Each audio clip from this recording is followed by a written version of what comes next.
সুপ্রিয় দর্শক বন্ধুরা, আসসালামু আলাইকুম। সবাই কেমন আছেন? আশা করছি যে যেখান থেকে দেখছেন আলহামদুলিল্লাহ অনেক বেশি ভালো রয়েছেন। দর্শক বন্ধুরা, আপনারা অনেকেই রেডমি নোট 12 ফোনটির জন্য অপেক্ষা করছিলেন। রেডমি তাদের নতুন একটি phone Redmi note 12 already launch করে দিয়েছে। আর ফোনটি আপনারা 19 থেকে 20,000 টাকার মধ্যেই দেশের বাজারে পেয়ে যাবেন। রেডমি কিন্তু নোট 12 4Gর আগে নোট 12 5Gটাকে রিলিজ করেছিল। তখন আমরা এই ফোনটির চাহিদা খুব বেশি এটা দেখতে পাইনি। তখন ফোনগুলোর চাহিদার মধ্যে ছিল 11 সিরিজের যে ফোনগুলো রয়েছে রেডমি নোট 11, সেই ফোনগুলোর চাহিদা আমরা ব্যাপক হারে দেখেছি। আর বর্তমানে যে রেডমি নোট 12 5Gটা লঞ্চ করা হয়েছিল সেই ফোনটার প্রাইস কিন্তু রাখা হয়েছিল 25 থেকে 26,000 টাকা। আর এখন যে ফোনটা লঞ্চ হয়েছে রেডমি নোট 12 4G, এটি কিন্তু 5G থেকেও মোটামুটি ভালো কনফিগারেশনে দেওয়া হয়েছে, পাশাপাশি আবার প্রাইসটাকেও লো করা হয়েছে যাতে সকলেই এই ফোনটিকে ক্রয় করতে পারে। রেডমি নোট 12 4Gটা আপনার মার্চ মাসের মধ্যেই ইন্ডিয়াতে লঞ্চ হয়ে যাবে। আর এই ফোনটি কিন্তু মোটামুটি রেডমি নোট 12 5Gর সিমিলারই বলা যায়, তবে এখানে কিছু বিষয় রয়েছে যেগুলো আপনার ব্যতিক্রম আমরা দেখতে পেয়েছি। সেগুলো হচ্ছে আপনার যদি আমরা ক্যামেরার দিক থেকে যাই তাহলে কিন্তু এখানে আপনার ক্যামেরাটা রেডমি নোট 12 5G তুলনায় অনেকটাই বেস্ট আকর্ষণীয় করা হয়েছে, পাশাপাশি কিন্তু এর মেগাপিক্সেলও বাড়িয়ে দেওয়া হয়েছে। রেডমি নোট 12 5Gতে ছিল 48 মেগাপিক্সেল, তবে আপনারা রেডমি নোট 12 4Gতে কিন্তু পেয়ে যান 50 মেগাপিক্সেলের একটি ক্যামেরা, যার ফটো কোয়ালিটি এবং ভিডিও কোয়ালিটি আমরা যথেষ্ট পরিমাণে ভালো বলে জানতে পেরেছি। আর পাশাপাশি এর যে ভিডিও কোয়ালিটি সেটাও কিন্তু যথেষ্ট পরিমাণে ভালো ছিল। তাছাড়া এই ফোনটি যে সেলফি ক্যামেরা সেটা হচ্ছে 13 মেগাপিক্সেলের, এর ফটো কোয়ালিটি আমরা যথেষ্ট পরিমাণ ভালো দেখেছি। যারা সেলফি লাভার রয়েছেন তারা কিন্তু চাইলে ফোনটি নিতে পারেন। পাশাপাশি ফোনটিতে আপনারা পেয়ে যাবেন 5000 mAh একটি ব্যাটারি এবং বক্সে পেয়ে যাবেন 33 ওয়াটের একটি ফাস্ট চার্জার, যার মাধ্যমে কিন্তু আপনি ফোনটিকে ফুল চার্জ করে নিতে পারবেন 1.5 ঘন্টার মধ্যেই।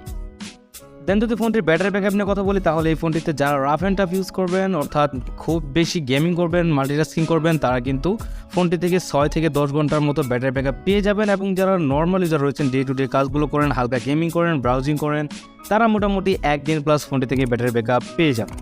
এবার এই ফোনটি ডিসপ্লে সেকশনে কথা বলতে গেলে এখানে পেয়ে যাবেন 6.67 ইঞ্চের একটি অ্যামোলেড ডিসপ্লে, যেটি মূলত 120 হার্জ রিফ্রেশ রেট যুক্ত, যার কারণে কিন্তু আপনি টাচ স্ক্রিনে যথেষ্ট পরিমাণে একটা স্মুথ লেভেলের পারফরমেন্স পেয়ে যাবেন। পাশাপাশি এই ডিসপ্লেতে কিন্তু আমরা যখন কোনো প্রকার ভিডিও প্লে করবো সেই ক্ষেত্রে কিন্তু শার্পনেসের ঘাটতিটা আমরা দেখতে পাবো না, অর্থাৎ যারা মাল্টিমিডিয়া কন্টেন্ট দেখবেন তারা কিন্তু ভালো পরিমাণে পারফরমেন্স এই ফোন থেকে পেয়ে যাবেন।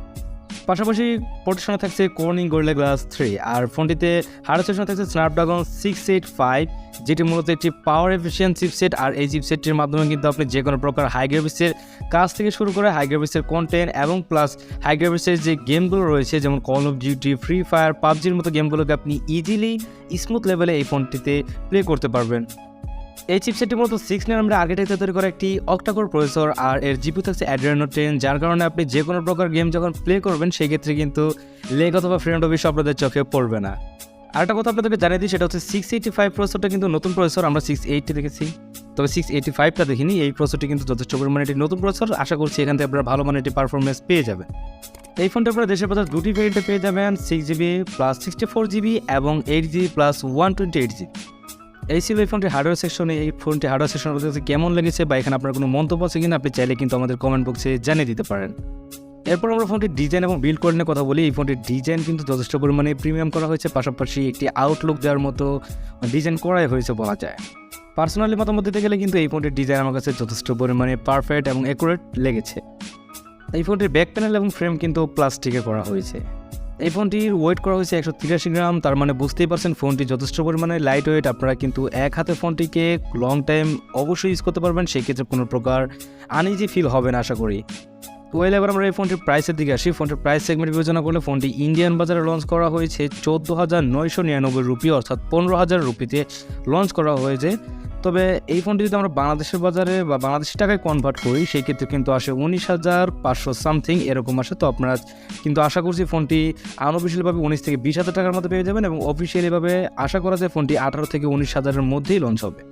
এই ফোনটি কিন্তু বাংলাদেশের 3টি ভেরিয়েন্টে আসার সম্ভাবনা রয়েছে। এটি হচ্ছে 464GB এবং 6+64GB, আর হচ্ছে 8+128GB।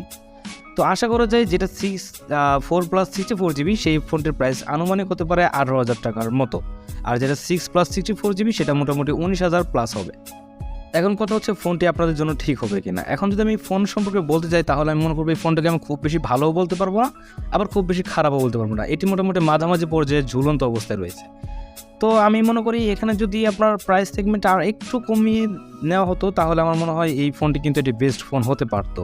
তবে আরেকটা কথা বলে রাখি, সেটা হচ্ছে যারা আনঅফিশিয়ালি ফোনটা কিনতে চাচ্ছেন তাদের উদ্দেশ্য করে বলছি, যখন এই ফোনটা বাংলাদেশের বাজারে লঞ্চ হবে বা আনঅফিশিয়ালভাবে আসবে তখনই কিন্তু আপনার সাথে সাথে এই ফোনটি কিনে নেওয়ার চেষ্টা করবেন। কেননা আমরা দেখেছি রিয়েলমি, রেডমির বেশ কিছু ফোন রয়েছে যেগুলো কিন্তু প্রথম অবস্থায় আসার সময় যদি থাকে 20,000, সেটা যখন প্রচুর পরিমাণে চাহিদা হয়ে যায় তখন কিন্তু সেই ফোনটির প্রাইস করা হয় 30,000 টাকা, 24,000 টাকা। মানে চাহিদা বেশি হয়ে থাকলে কিন্তু ফোনটির আনঅফিশিয়াল প্রাইস বহুত পরিমাণে বেড়ে যায়।